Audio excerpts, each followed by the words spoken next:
লেবু দুইটা এতটা কিউট যে আমি আর লোভ সামলাতে পারলাম না। ভাবলাম এই দুইটা লেবু দিয়ে এখন শরবত বানানো যাক। দুই লেবু দিয়ে বানাবো না তো একটা দিয়ে বানাবো। আমি শুধু একা খাবো আর কারোর আমি দিব না, তাই আমি এক গ্লাস পানি ঢেলে নিলাম। যে কেন পরিশ্রম আমি করব, আমি একা খাবো, আমি কাউরে দিব না, এটা আমি একা খাবো, এটা আমার স্পেশাল লেবুর শরবত। এটা আবার কেউ খেতে চায় না ওরা, এটা শুধু আমার একা খেতে হবে।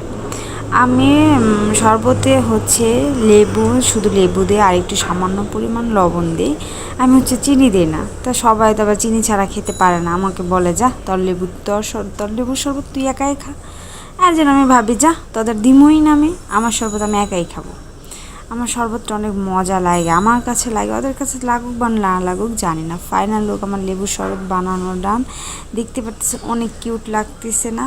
আর হচ্ছে ঠান্ডা ঠান্ডা পরিবেশে লেবুর শরবত মানে তো সবসময় গরমে খায়, আমি ঠান্ডার সময় খাই। টাটা, সবাই ভালো থাকবেন, সুস্থ থাকবেন।